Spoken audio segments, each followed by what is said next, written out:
Many faces who within themselves they think, you know what, brother, I got a long time to go, man. I'm young, brother, I'm young. My brothers, I've had the most interesting 5 weeks of my life. I've buried almost 8 brothers in the last 5 weeks. All of which were under the age of 25. All of which were under the age of 25 years old. And they didn't die because they were sick. They didn't die because, you know what, he had some illness that doctors couldn't work out. No, perfectly fine boys. Wallahi, one of them, 18 years old, built like a tank. We actually had to bend his legs when we put him into the ground. He was so big, we actually couldn't fit him into the hole. We actually had to bend his legs to get him in there.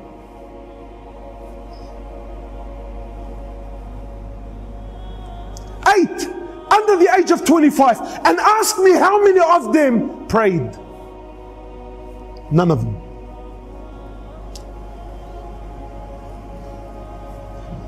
How many of them were familiar with Quran?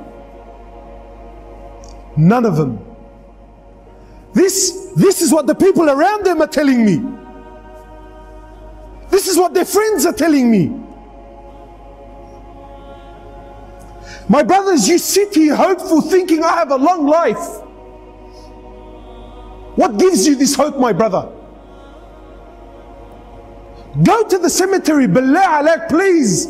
I urge you, go to the cemetery and look and read the tombstones.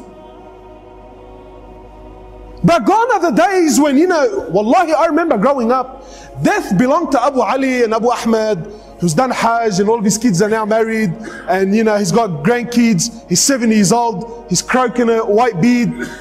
Those days are long gone. You know, I'm 30 now, and for the most part of my life, every funeral I went to was in the old section of Rookwood Cemetery. In the last few years, we filled up that one, plus 2 new sections that they gave us, and we're already halfway through the new one that they gave us.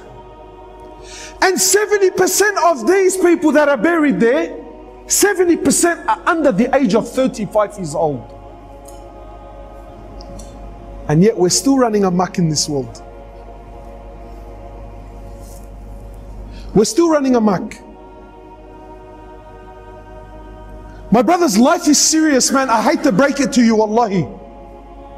You know, I can sit here and give you this nice, beautiful talk. I can do that for you, inshallah, and make you feel good. You know, brothers tell me, brother, why have you become so pessimistic? Why don't you speak about the mercy of Allah, the rahmah of Allah? Give people hope. Sometimes hope in the wrong hands,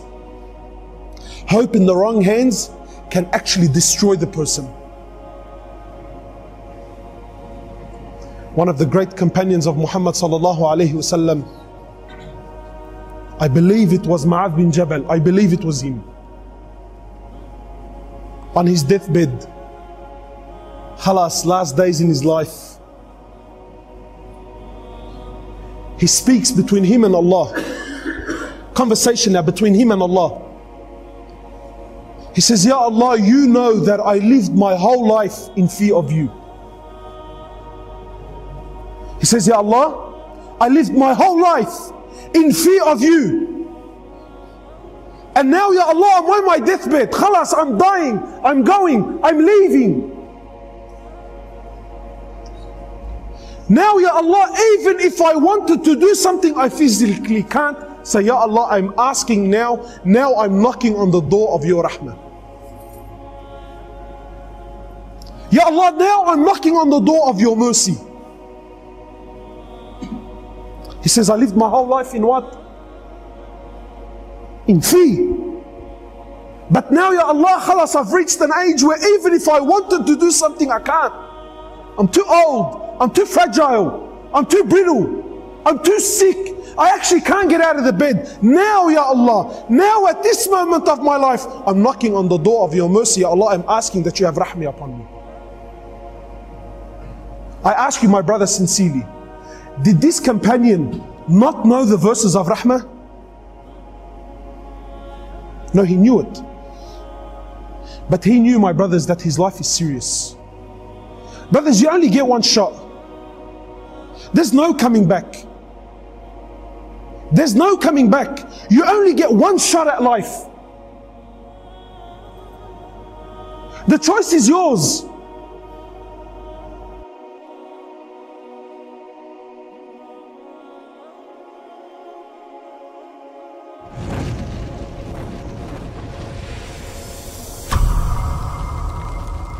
سبيل الدموع سبيل مريح تنهد يا صاحي كي تستريح وغصة